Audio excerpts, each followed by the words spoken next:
성도님들 반갑습니다.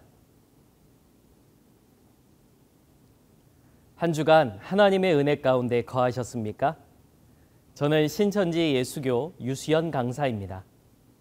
우리는 지금 이 시간 하나님과 예수님의 은혜로 하나님의 보좌 앞에 섰습니다. 우리는 오늘도 발걸음을 인도해 주신 하나님께 영광 올려드려야 되겠지요. 그리고 주님께서 주시는 말씀을 통해서 깨달음을 얻어가시고 한 주간의 양식 삼는 귀한 시간 되시기를 바랍니다. 오늘의 설교 주제입니다. 설교 주제가 무엇이죠? 예수님의 새 계명, 사랑입니다. 기독교는 여러 별명이 있는데요. 체험의 종교라고도 불리고요. 다른 표현으로 부활의 종교라고도 불립니다. 그리고 오늘 주제와 같이 사랑의 종교라고도 불립니다. 아담 범죄 이후에 태어난 사람들은 죄 가운데서 태어납니다. 그리고 우리가 살고 있는 이 세상도 죄악의 세상이죠. 죄악으로 인해서 우리는 다 멸망받을 수밖에 없지만 하나님께서는 우리를 긍휼히 불쌍히 여기셨습니다. 그래서 우리에게 독생자 예수 그리스도를 보내주셨죠. 하나님께서는 하나밖에 없는 아들을 죄인들을 위해서 십자가에 못 박혀 죽게까지 하셨습니다. 그분의 사랑으로 인해서 우리는 죄를 해결받고 멸망받지 않고 구원에 이를 수 있는 것이죠. 하나님은 죄인된 우리를 변함없이 사랑하셨고 기다리셨습니다. 그래서 사랑의 종교다라고도 불리는데요. 그래서 오늘 주제와 같이 사랑에 대해서 이야기해 보려 합니다. 우리 요한복음 13장 34절에서 35절을 먼저 읽어보도록 하겠습니다. 새 계명을 너희에게 주노니 서로 사랑하라. 내가 너희를 사랑한 것 같이 너희도 서로 사랑하라. 너희가 서로 사랑하면 이로써 모든 사람이 너희가 내 제자인 줄 알리라. 네, 잘 읽으셨습니다. 요한복음 13장 34절에서 35절을 가서 보면 새 계명을 너희에게 주노니 서로 무엇하라고 하시죠? 사랑하라고 하십니다. 예수님께서 우리에게 계명을 주셨습니다. 계명이긴 계명인데 어떤 계명입니까? 새 계명입니다. 그렇다면 이전에 주셨던 계명이 있고요. 예수님을 통해서 주시는 새로운 계명이 있다라는 것이죠. 하나님께서는 아담 범죄 이후에 이 땅에 하나님의 백성을 다시 창조하시고자 역사하셨습니다. 이때 모든 민족 중에서 이스라엘이라는 나라를 택하시고 이들을 하나님의 선민으로 삼으셨는데요. 그들에게 주셨던 것이 바로 구약 성경이었습니다. 그러나 이스라엘이 솔로몬의 범죄 이후 택해지고 사랑해 주셨던 하나님을 배도하여 이방신을 섬기게 되었습니다. 하나님은 아담 범죄 이후로 하나님의 나라를 삼고자 이스라엘을 택하셨건만 그들이 하나님을 떠나갔으니 하나님의 입장에서는 아무것도 없게 된 것 아니겠습니까? 하나님은 뒤돌고 울고만 계실 수는 없었죠. 그래서 구약 선지자들을 통해서 하나님의 아들을 보내시기로 약속하셨습니다. 이를 예언이라고도 할 수 있겠죠. 그 약속대로 예수님이 이 땅에 오시게 되었고요. 예수님을 통해서 하나님의 씨, 하나님의 말씀을 받고 믿는 자들이 하나님의 자녀가 되는 권세를 얻게 됩니다. 예수님께서는 새 시대에 새롭게 택함받은 하나님의 자녀들이 지켜야 할 계명을 주셨는데요. 이것이 자유율법이며 새 계명이 되겠습니다.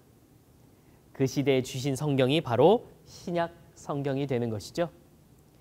이 자유율법에 대해서는 새 계명에 대해서는 마태복음 5장에서 7장에 잘 나타나 있는데요.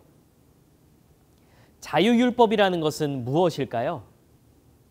구약 시대에는 육적으로 사람을 미워해서 때려야 그 죄가 성립이 되었습니다. 그러나 예수님께서는 어떻게 말씀하시는지 한번 볼까요? 마태복음 5장 21절에서 24절을 읽어보도록 하겠습니다. 옛사람에게 말한 바 살인치 말라. 누구든지 살인하면 심판을 받게 되리라 하였다는 것을 너희가 들었으나 나는 너희에게 이르노니 형제에게 노하는 자마다 심판을 받게 되고 형제를 대하여 라가라 하는 자는 공회에 잡히게 되고 미련한 놈이라 하는 자는 지옥불에 들어가게 되리라. 그러므로 예물을 제단에 드리다가 거기서 내 형제에게 원망 들을 만한 일이 있는 줄 생각나거든. 예물을 제단 앞에 두고 먼저 가서 형제와 화목하고 그 후에 와서 예물을 드리라. 네, 잘 읽으셨습니다. 예전에는 실제로 살인을 해야 심판을 받았지만 예수님께서는 이렇게 말씀하시죠. 형제에게 노하는 자마다 심판을 받고 미련하다라고 말하는 자마다 지옥불에 던지게 된다라고 하셨습니다. 참으로 무서운 말씀이 아닐 수 없습니다. 그러니 절대 마음에 화를 품지 말고 형제와 사화하라고 말씀하셨는데요. 이뿐만이 아닙니다. 구약시대에는 사람이 직접 간음을 행해야 죄가 되었습니다. 그러나 예수님께서는 뭐라고 말씀하시는지 볼까요? 마태복음 5장 27절에서 28절입니다. 또 간음치 말라 하였다는 것을 너희가 들었으나 나는 너희에게 이르노니 여자를 보고 음욕을 품는 자마다 마음에 이미 간음하였느니라. 네, 잘 읽으셨습니다. 사람이 이제는 생각만으로도 음욕을 품으면 무엇한 것과 같다라고 말씀하시죠? 간음을 한 것이다라고 하십니다. 또 예수님께서는 나를 해하려고 하는 원수에게도 용서하라고 하시는데요. 원수라는 것은 원한이 맺힐 정도로 자기에게 해를 끼친 사람입니다. 그런 사람인데도 불구하고 용서하라고 하시는데요. 한번 마태복음 5장 43절에서 46절을 읽어보도록 하겠습니다. 또 내 이웃을 사랑하고 내 원수를 미워하라 하였다는 것을 너희가 들었으나 나는 너희에게 이르노니 너희 원수를 사랑하며 너희를 핍박하는 자를 위하여 기도하라. 이같이 한즉 하늘에 계신 너희 아버지의 아들이 되리니 이는 하나님이 그 해를 악인과 선인에게 비추게 하시며 비를 의로운 자와 불의한 자에게 내리우심이니라. 너희가 너희를 사랑하는 자를 사랑하면 무슨 상이 있으리요? 세리도 이같이 아니하느냐? 네, 잘 읽으셨습니다. 마태복음 5장 43절에서 46절에서 예수님께서는 원수를 위해 사랑하는 것뿐만이 아니라 기도까지 해주라고 하셨죠. 사랑하는 자를 사랑하는 것은 누구나 다 할 수 있는 것이기에 나랑 다른 원수까지라도 사랑하라 하셨습니다. 여러분, 자유율법 중에서 몇 가지를 살펴봤는데요. 이 몇 가지 내용 중에서라도 자유로우신 분 혹시 있으실까요? 네, 그 어느 누구도 자유롭지 못할 것입니다. 그럼 우리는 어떻게 해야 될까요? 모두 다 심판받아 끝나야 하는 것일까요? 성경에서는 이 율법을 지키는 방법이 있다라고 말씀하시는데요. 바로 사랑하는 것이라고 하셨습니다. 로마서 13장 10절을 읽어보도록 하겠습니다. 사랑은 이웃에게 악을 행치 아니하나니 그러므로 사랑은 율법의 완성이니라. 네, 잘 읽으셨습니다. 로마서 13장 10절에 가서 보니 율법의 완성은 무엇이라고 하십니까? 사랑입니다. 하나님께서는 우리를 믿음 안에서 하나님의 말씀 안에서 하나님의 자녀 가족으로 불러주셨죠. 우리는 한 씨로 난 한 피를 나눈 형제요 자매입니다. 바로 하나님의 씨와 예수님의 피로요. 그러니 가족된 우리 서로가 사랑하는 마음을 가져야겠죠. 세상에서 만난 사람들끼리는 질투하기도 하고 잘 되면 오히려 배가 아프다라고 하는데요. 그러나 가족은 다릅니다. 가족은 서로 싸우기도 하지요. 다투기도 하지 않습니까? 그러나 내가 승진한 것도 아닌데 남편이 승진하면 기쁘고 좋지 않습니까? 아들이 아프면 어머니의 입장에서 어떤 마음이 들죠? 내가 대신 아팠으면 하는 마음이 들지 않습니까? 내 몸도 아닌데 어떻게 이렇게 사랑할 수 있죠? 가족이기 때문입니다.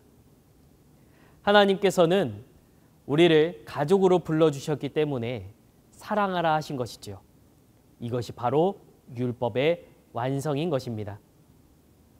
그러니 먼저는 부름받은 믿음의 자녀 안에서 우리가 서로 사랑해야 되겠고요. 그 다음 이 사랑을 저 세상 가운데도 전해야 하지 않겠습니까? 우리를 보고 저 세상 사람들도 하나님과 예수님의 사랑을 느낄 수 있도록요. 그렇게 해서 하나님 앞으로 나올 수 있도록 우리가 빛을 비춰야 되겠습니다. 그렇게 해서 원수까지도 사랑하는 하나님의 자녀가 되어야 되겠죠. 우리 사랑에 대해서 좀 더 알아볼까요? 마가복음 12장 29절에서 31절을 읽어보도록 하겠습니다. 예수께서 대답하시되 첫째는 이것이니 이스라엘아 들으라. 주 곧 우리 하나님은 유일한 주시라. 내 마음을 다하고 목숨을 다하고 뜻을 다하고 힘을 다하여 주 너의 하나님을 사랑하라 하신 것이요. 둘째는 이것이니 내 이웃을 내 몸과 같이 사랑하라 하신 것이라. 이에서 더 큰 계명이 없느니라. 네, 잘 읽으셨습니다. 마가복음 12장 29절에서 31절에 가서 보니 첫 번째로 사랑할 분이 누구라고 하셨죠? 내 마음을 다하고 목숨을 다하고 뜻을 다하고 힘을 다하여 주 너의 하나님을 사랑하라고 하셨죠? 두 번째로는 누구를 사랑해야 됩니까? 내 몸과 같이 내 이웃을 사랑하라고 하셨죠? 그럼 첫 번째, 하나님을 사랑한다는 것은 어떻게 사랑하는 걸까요?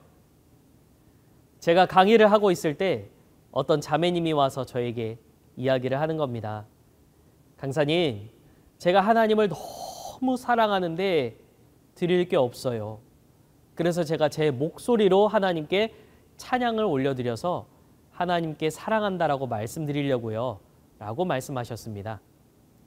어떤 분은 하나님, 제가 드릴 것이 없으니 주일마다 성전에 와서 하나님께 단상을 청소하는 것으로 하나님께 마음을 드릴게요 라고 말씀하신 분도 계셨는데요.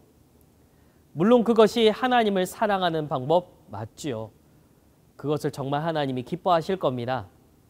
그러나 하나님께서 원하시는 것이 무엇인가 들어봐야 되겠죠? 요한일서 5장 3절을 읽어보도록 하겠습니다. 하나님을 사랑하는 것은 이것이니 우리가 그의 계명들을 지키는 것이라. 그의 계명들은 무거운 것이 아니로다. 네, 잘 읽으셨습니다. 하나님을 사랑하는 것은 어떻게 하는 것이다라고 말씀하시죠? 그의 계명, 곧 말씀을 지키는 것이라고 하셨습니다. 또 예수님께서도 뭐라고 하시는지 볼까요? 요한복음 14장 15절입니다. 읽어보도록 하겠습니다. 너희가 나를 사랑하면 나의 계명을 지키리라. 네, 잘 읽으셨습니다. 너희가 나를 사랑한다면 내 계명을 지킨다라고 말씀하셨죠? 정말 하나님을 사랑한다면, 정말 예수님을 사랑한다면 주신 말씀을 지키는 것이 필요하지 않겠습니까? 그렇다면 오늘날 우리에게 주신 약속의 말씀이 무엇이 있을까요? 오늘날 우리에게 주신 말씀 바로 신약입니다. 이 신약 가운데는 예수님께서 다시 오실 것을 약속하셨죠.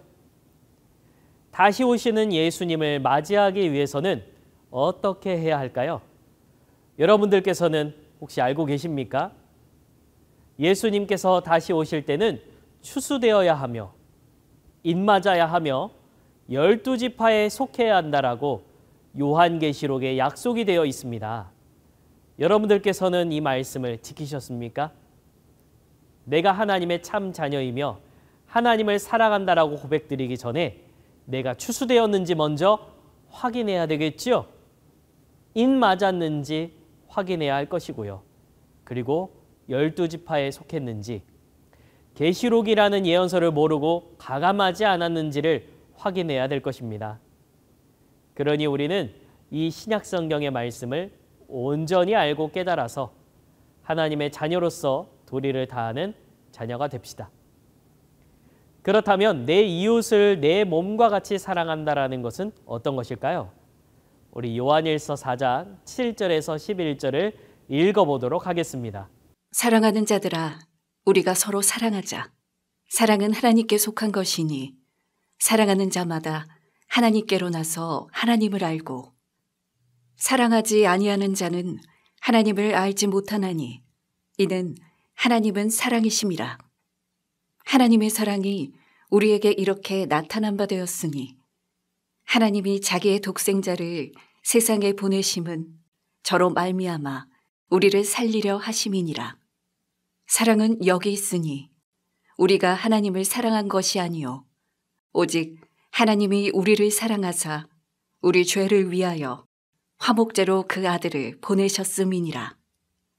사랑하는 자들아, 하나님이 이같이 우리를 사랑하셨은즉 우리도 서로 사랑하는 것이 마땅하도다.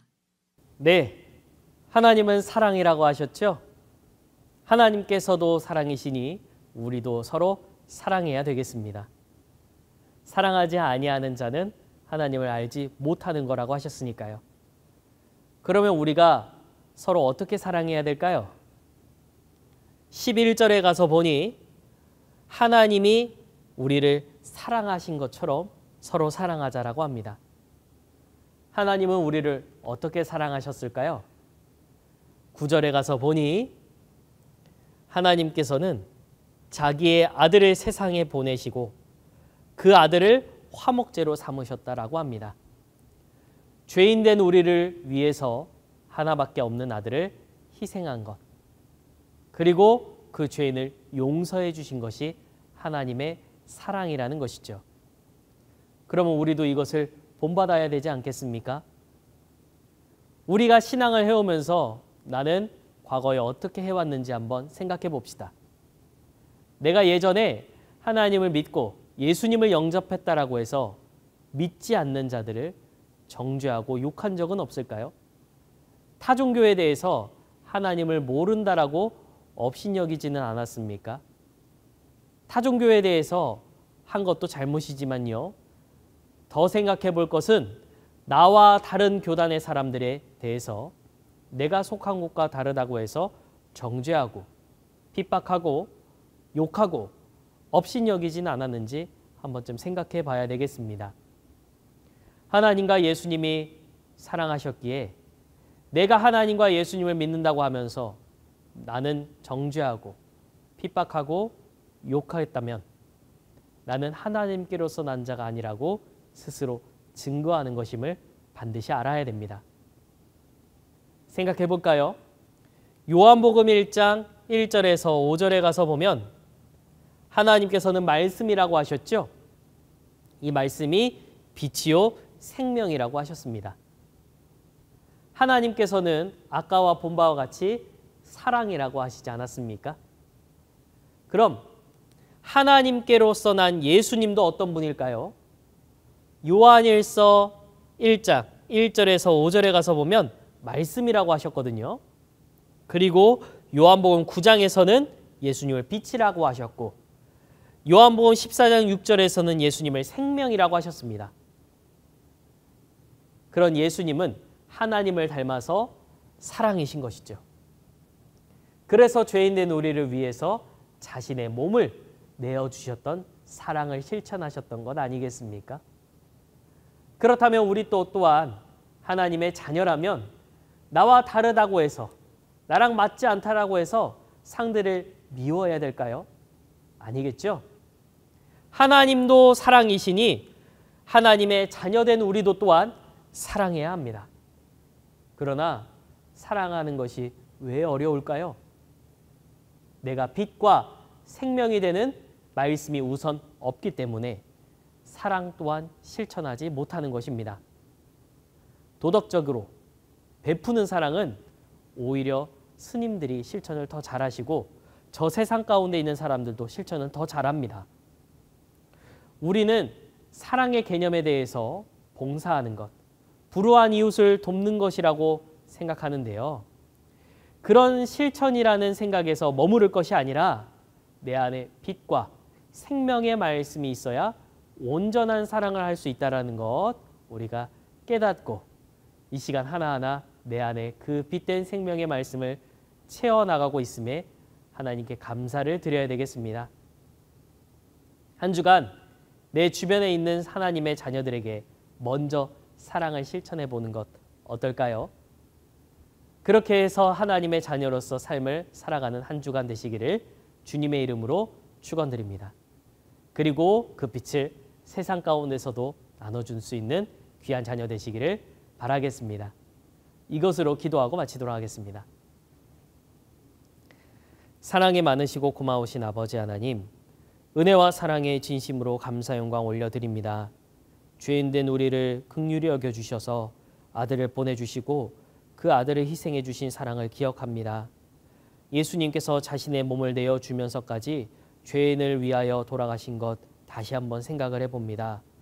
그러니 빛된 저희들도 아버지 하나님 말씀을 받았을진데 정말 이 말씀대로 행하여서 귀한 아버지 하나님의 자녀가 될 수 있도록 인도하여 주시옵시고 더 나아가 그 받은 말씀과 받은 사랑을 세상 가운데도 전해줄 수 있는 귀한 자녀 될 수 있도록 인도하여 주시옵소서.